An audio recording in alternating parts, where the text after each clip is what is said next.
दोस्तों, राजस्थान की तपती रेत के बीच एक ऐसा रहस्य छिपा है जिसे सुनकर शायद आपका भी दिल कांप उठे। एक ऐसा पवित्र कुंड जहां सिर्फ पानी नहीं बल्कि हजारों साल पुरानी दिव्य शक्तियां बहती हैं।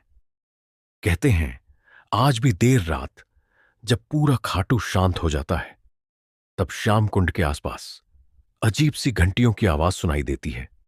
कुछ लोगों ने वहां दिव्य प्रकाश देखा तो कुछ ने महसूस किया मानो किसी अदृश्य शक्ति ने उनके सिर पर हाथ रखा हो। लेकिन दोस्तों, क्या आपने कभी सोचा है कि आखिर इस कुंड का रहस्य क्या है? क्यों लाखों भक्त हर साल यहां खिंचे चले आते हैं? क्या सच में इस जल में चमत्कारी शक्ति है? और सबसे बड़ा सवाल, क्या इस कुंड का संबंध सीधे महाभारत काल से है? आज की यह रहस्यमयी कथा आपको ले जाएगी द्वापर युग से लेकर कलयुग तक की एक ऐसी यात्रा पर जहां हर मोड़ पर एक नया रहस्य आपका इंतजार कर रहा है।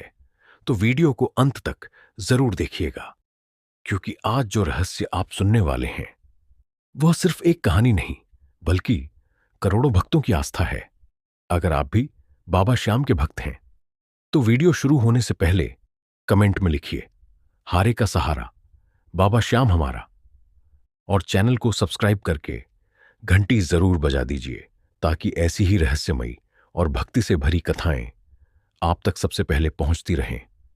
तो दोस्तों, कथा शुरू करते हैं। महाभारत का समय था। धरती पर अधर्म बढ़ चुका था। कौरव और पांडवों के बीच युद्ध तय हो चुका था। पूरा आर्यावर्त एक ऐसे युद्ध की तैयारी कर रहा था जो इतिहास का सबसे बड़ा युद्ध बनने वाला था। लेकिन उसी समय धरती पर एक ऐसा योद्धा भी था जो अकेले ही पूरी महाभारत का परिणाम बदल सकता था। उस वीर का नाम था बर्बरीक। बर्बरीक महाबली भीम के पौत्र और घटोत्कच के पुत्र थे। बचपन से ही उनमें अद्भुत शक्ति थी। कहते हैं उन्होंने घोर तपस्या करके भगवान शिव को प्रसन्न किया था। उनकी भक्ति से प्रसन्न होकर भगवान शिव ने उन्हें 3 दिव्य बाण दिए। ये कोई साधारण बाण नहीं थे। पहला बाण जिसे भी निशाना बनाता उसे चिन्हित कर देता। दूसरा बाण सिर्फ शत्रुओं का विनाश करता और तीसरा बाण सभी बाणों को वापस तरकश में ले आता। यानी 3 बाणों से पूरा संसार समाप्त किया जा सकता था। इसी कारण बर्बरीक को 3 बाणधारी कहा गया। लेकिन दोस्तों, उनकी सबसे बड़ी विशेषता थी उनका वचन। उन्होंने अपनी माता से कहा था, मैं हमेशा हारने वाले का साथ दूंगा। यही वचन आगे चलकर एक महान रहस्य बन गया। जब बर्बरीक को पता चला कि महाभारत का युद्ध शुरू होने वाला है तो वे भी युद्ध देखने निकल पड़े। नीले घोड़े पर सवार बर्बरीक कुरुक्षेत्र की ओर बढ़ रहे थे।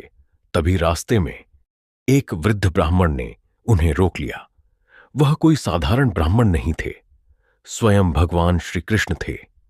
श्री कृष्ण ने मुस्कुराते हुए पूछा, हे वीर, तुम कौन हो? बर्बरीक ने उत्तर दिया, मैं बर्बरीक हूं और महाभारत युद्ध में भाग लेने जा रहा हूं। श्री कृष्ण ने पूछा, तुम किस पक्ष का साथ दोगे? बर्बरीक बोले, जो पक्ष हार रहा होगा मैं उसी की ओर से लड़ूंगा। यह सुनते ही श्री कृष्ण गहरे चिंतन में डूब गए। वे समझ गए थे कि यदि बर्बरीक युद्ध में उतर गए तो यह युद्ध कभी समाप्त नहीं होगा, क्योंकि जैसे ही कोई पक्ष कमजोर पड़ेगा बर्बरीक उसका साथ देने लगेंगे और फिर दूसरा पक्ष कमजोर हो जाएगा। इस प्रकार पूरा संसार विनाश की ओर चला जाएगा। श्री कृष्ण ने उनकी शक्ति की परीक्षा लेने का निश्चय किया। उन्होंने सामने खड़े एक विशाल पीपल के वृक्ष की ओर इशारा किया और बोले, यदि तुम्हारे 3 बाण इतने शक्तिशाली हैं तो इस वृक्ष के सभी पत्तों को एक ही बाण से भेद कर दिखाओ। बर्बरीक मुस्कुराए। उन्होंने भगवान शिव का स्मरण किया और एक बाण छोड़ दिया। क्षण भर में वह बाण हवा में घूमने लगा और एक एक करके सभी पत्तों को भेदता चला गया। लेकिन तभी श्री कृष्ण ने चुपके से एक पत्ता अपने पैर के नीचे दबा लिया। अचानक वह बाण श्री कृष्ण के पैर के पास मंडराने लगा। बर्बरीक समझ गए। उन्होंने विनम्रता से कहा, प्रभु, आपके चरणों के नीचे एक पत्ता छिपा हुआ है, कृपया पैर हटा लीजिए। श्री कृष्ण मुस्कुराए। अब उन्हें विश्वास हो चुका था कि बर्बरीक अद्भुत शक्तियों के स्वामी हैं, लेकिन धर्म की रक्षा के लिए एक कठिन निर्णय लेना जरूरी था। तब श्री कृष्ण बोले, हे वीर, मुझे दान चाहिए। बर्बरीक बोले, प्रभु, मैं कभी दान देने से पीछे नहीं हटूंगा, मांगिए क्या चाहिए। श्री कृष्ण ने कहा, मुझे तुम्हारा शीश चाहिए। यह सुनकर चारों ओर सन्नाटा छा गया, लेकिन बर्बरीक तनिक भी विचलित नहीं हुए। उन्होंने पूछा, प्रभु, आप कौन हैं? तभी श्री कृष्ण ने अपना विराट रूप दिखाया। बर्बरीक भाव विभोर हो गए। उन्होंने हाथ जोड़कर कहा, यदि यह आपकी इच्छा है तो मेरा शीश भी आपके चरणों में समर्पित है। लेकिन उन्होंने एक अंतिम इच्छा रखी, मैं पूरा महाभारत युद्ध देखना चाहता हूं। श्री कृष्ण ने उनकी इच्छा स्वीकार कर ली और फिर वीर बर्बरीक ने हंसते हंसते अपना शीश दान कर दिया। दोस्तों, यहीं से शुरू होता है श्याम कुंड का सबसे बड़ा रहस्य। कहते हैं, महाभारत समाप्त होने के बाद श्री कृष्ण ने बर्बरीक के शीश को धरती में सुरक्षित स्थापित कर दिया और वरदान दिया, कलयुग में तुम श्याम नाम से पूजे जाओगे। समय बीतता गया, राजा बदले, युग बदले, सभ्यताएं बदल गईं, लेकिन धरती के भीतर वह दिव्य शीश अपनी ऊर्जा के साथ सुरक्षित रहा। हजारों वर्षों बाद राजस्थान के एक छोटे से गांव खाटू में एक अजीब घटना शुरू हुई। गांव की एक गाय रोज एक विशेष स्थान पर जाकर अपने आप दूध बहाने लगती। गांव वाले हैरान थे, बिना दुहे गाय दूध क्यों बहा रही है। धीरे धीरे यह बात पूरे गांव में फैल गई। लोगों ने उस स्थान की खुदाई करने का निर्णय लिया। जैसे ही मिट्टी हटाई गई, अचानक धरती से तेज प्रकाश निकलने लगा और फिर वहां से एक दिव्य शीश प्रकट हुआ। उस शीश के चेहरे पर अद्भुत तेज था। लोग डर और भक्ति से कांप उठे। पूरा वातावरण श्याम बाबा की जय से गूंज उठा। लेकिन दोस्तों, सबसे बड़ा रहस्य अभी बाकी था। कहते हैं, जिस स्थान से शीश निकला वहीं अचानक जल प्रकट हो गया। धीरे धीरे वह स्थान एक पवित्र कुंड में बदल गया।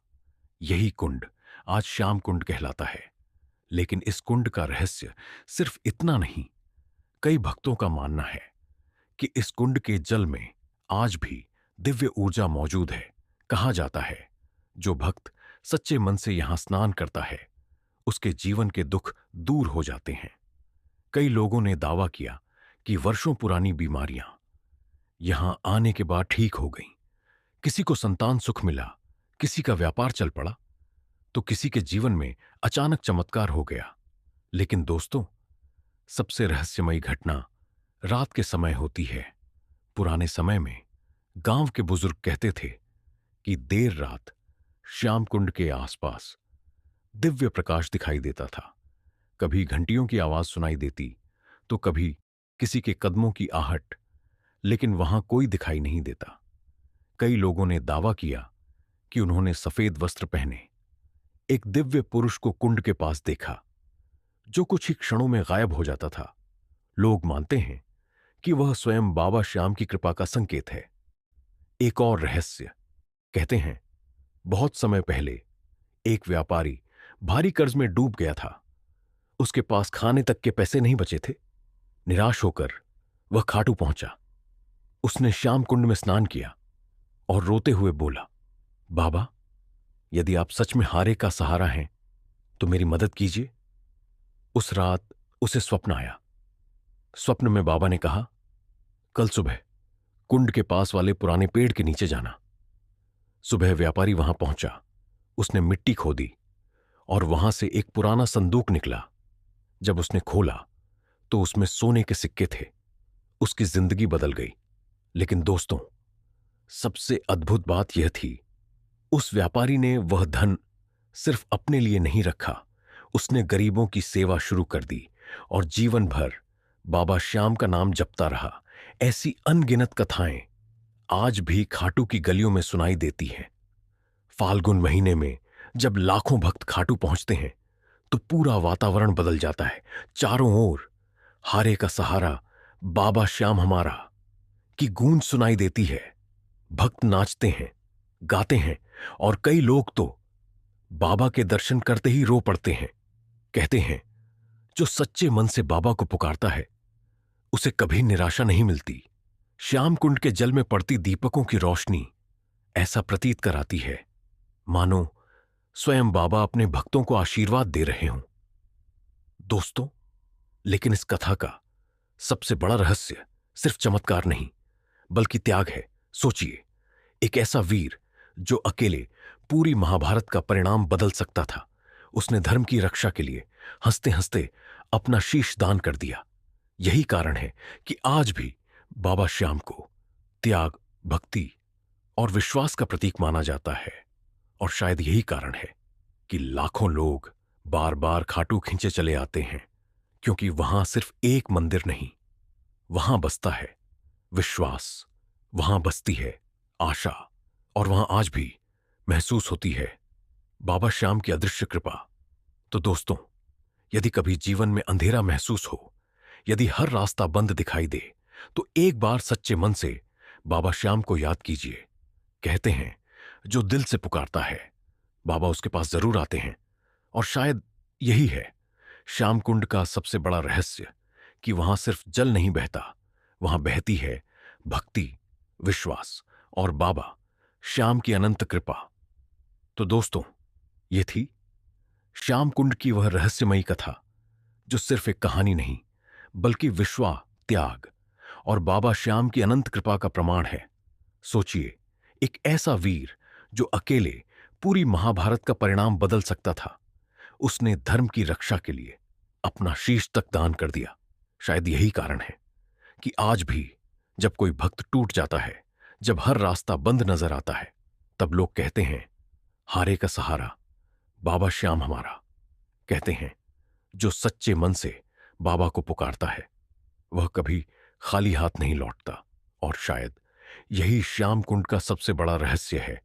अगर आपको यह कथा पसंद आई हो तो वीडियो को लाइक जरूर करें और इसे अपने परिवार और दोस्तों के साथ शेयर करें, ताकि बाबा श्याम की महिमा हर घर तक पहुंच सके। चैनल को सब्सक्राइब करना मत भूलिएगा, क्योंकि हम आपके लिए ऐसी ही रहस्यमयी, चमत्कारी और भक्ति से भरी कथाएं लेकर आते रहेंगे। मिलते हैं अगली दिव्य कथा में। जय श्री श्याम।